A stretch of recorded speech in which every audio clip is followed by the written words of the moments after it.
I'm Lance Lambert. Thanks for tuning in to the Vintage Vehicle Show. We are in Glendale, Arizona at the KOOL FM Car Show. This is a great car show in the great Arizona weather, beautiful sunny October day. You're going to do what we do every week. You're going to see some great cars, hear some great music, and meet some really nice people. So do what I tell you to do every week. Just kick back, relax, and enjoy the show.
This incredible car show in Glendale, Arizona would not have happened or be happening right now if it wasn't for this lovely young lady standing next to me. Nancy Perry, how are you? I am just fine. Thank you so much for coming. It's really great to be invited out to your show. It's somewhere between an incredible success and a screaming success. You have, what, about 1,400 cars here? About 1,400 cars. Mm-hmm. So how come you couldn't get another 2,000 or 3,000? Well, I'm asking them to let me have the freeway next year. Well, one of the beautiful cars here is the one right next to you, which just happens to be your 1937 Ford Coupe. You want to tell us about it? It's a 1937 Coupe. I absolutely love it because it's flames, and that's my passion. And I figured if I'm going to put on these car shows, I have to have a nice hot one myself. What kind of reaction do you get when you roll into a car show that, not one that you've put on, but you're just heading to a car show or a cruise and you come rolling in this? Well, first of all, they're amazed because I'm a female, number one. And number two, the shows that I don't put on, I usually win. I win People's Choice or something like that. Maybe because I'm a lady, I don't know. But the car's beautiful and I love it and everybody loves it. Have you seen any trends, anything either about car shows or the cars themselves? I've seen a lot more younger people get involved, which is really nice to see, either children of car guys or grandchildren or whatever, and that's kind of nice to see it go down the generations. I don't see too many changes other than they're growing. They're actually growing. You can cruise in Arizona anywhere on a Friday night, a Saturday night, and it's just a great hobby to do, and it's great family fun. It's fun for everybody. Well, I wouldn't mind living in this area, but my better half thinks that living in the moss and puddles up in the northwest is a better idea. No, I'll take the sunshine any day. Me too. Nancy, thank you very much for your gracious invitation for us to come out today.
Walking around the car show, there are a lot of cars, there's a lot of old cars. There is the oldest car in the show, a 1917 Ford owned by Tom BETHKE. Tom, what do you have here?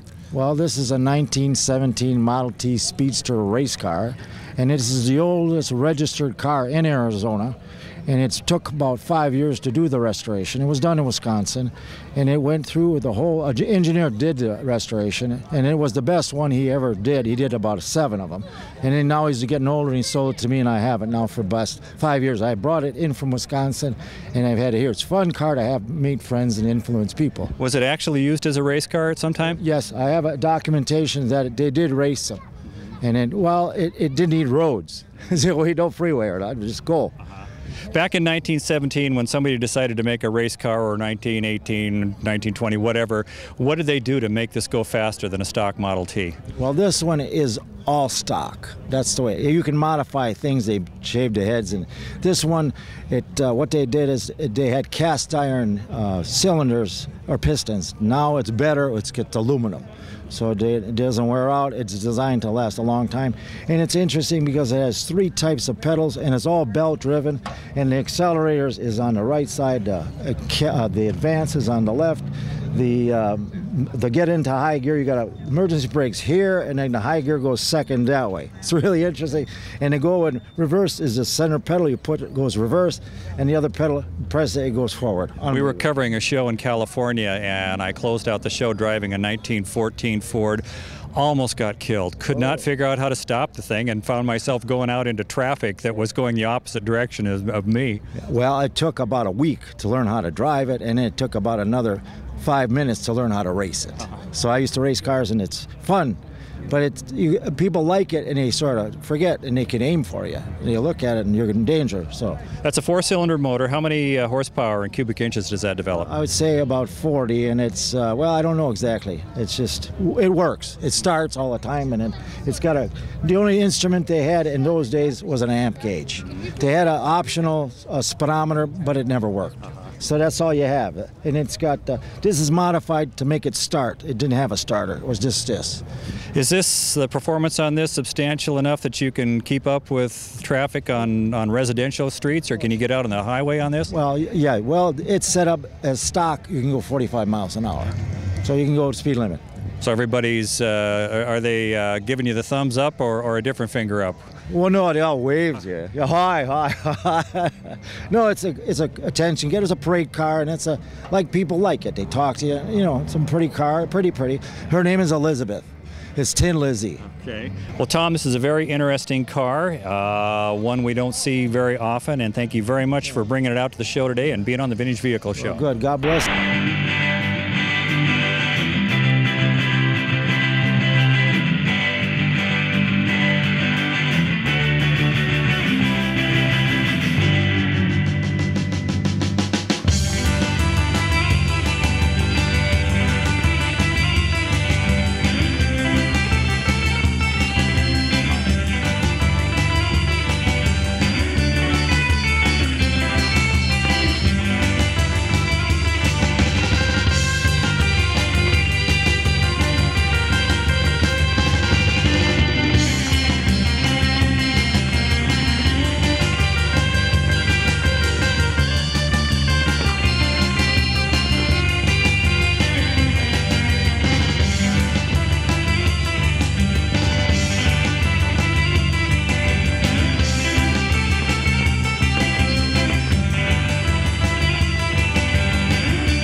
DUANE Osborne, I'm walking along the show here. I see your car. It is drop dead gorgeous, and the color is amazing and does real well with the Arizona sun bouncing off it.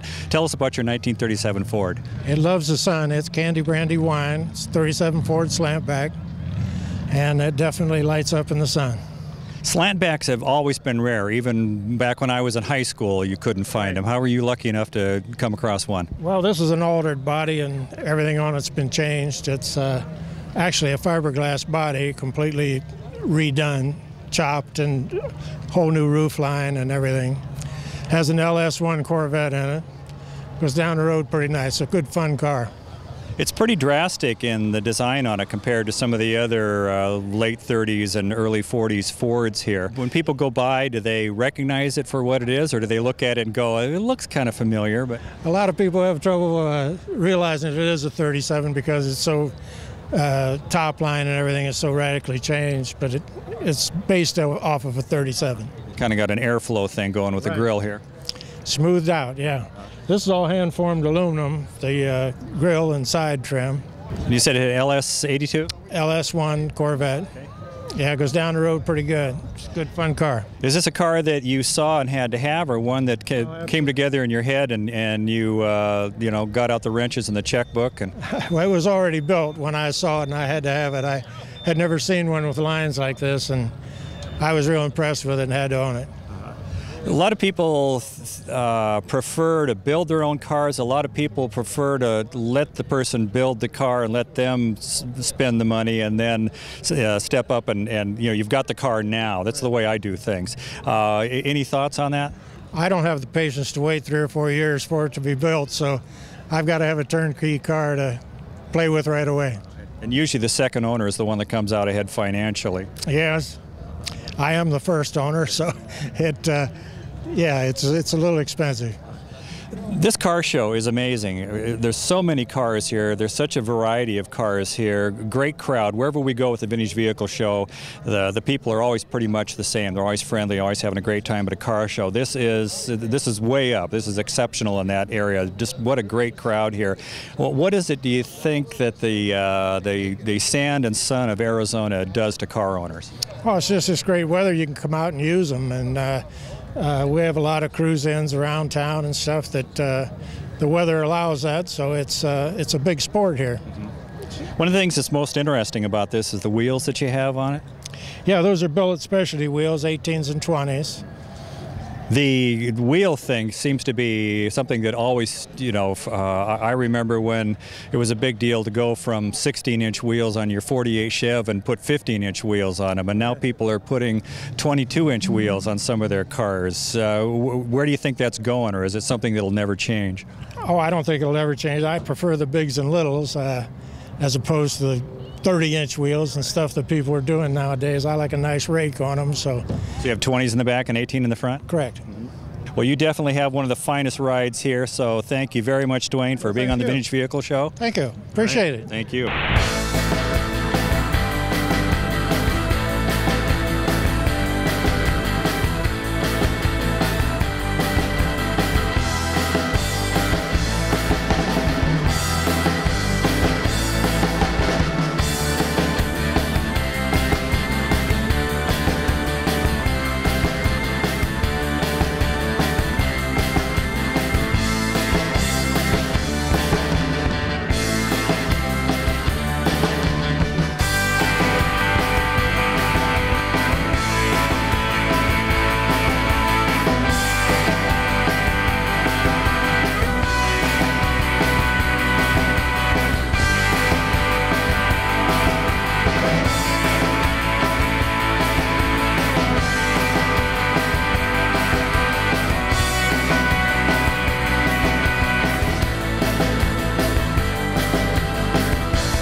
Mike Conboy, a 1951 Willys.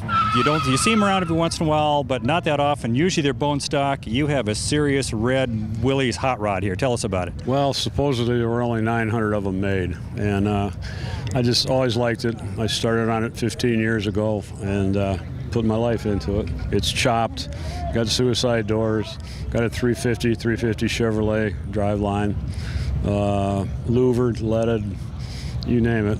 It's my life's dream when I finished it. So. Well, chopping a sedan delivery or wagon, whatever you want to call this, look like it'd be a little trickier than a sedan. It is, because it isn't just chopping the top. You got to cut that whole panel and get it back in. And if you look down the side of this car, it's just as slick you can't tell.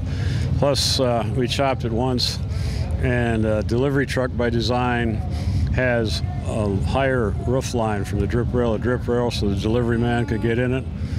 So we had to cut that off and put a Ford station wagon. So we probably chopped it close to 6 inches. How is it that you chose this instead of a Tri-5, one of the big three? You know, people laughed at me. I've always loved the design, the boxy shape of this car.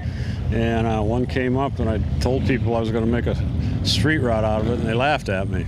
But we got her done, and now they're pretty happy with it. So they're not laughing now? Not laughing now, no.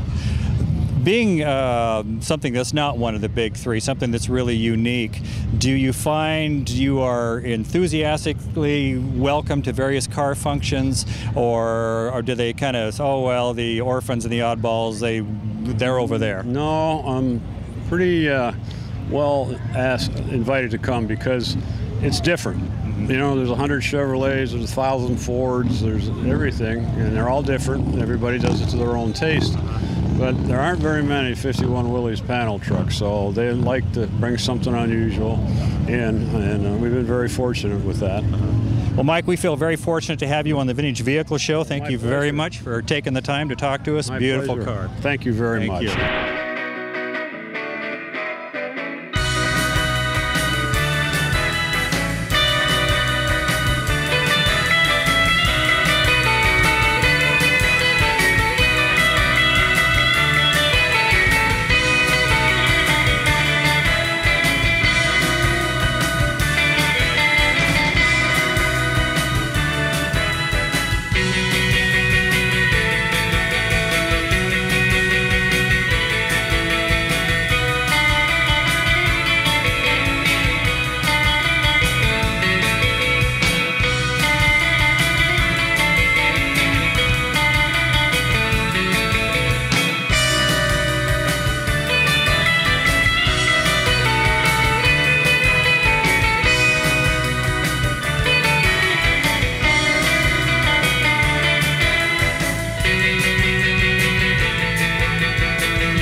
What a great time we've had here in Glendale, Arizona at the KOOL FM Car Show. Great cars, great Arizona weather, a really good time. A big thank you to KOOL FM, a wonderful radio station, and also Nancy Perry. The show would not have happened if it wasn't for her. We have had a great time. We hope you had a great time watching, and until we see you next time, see you then. Bye-bye.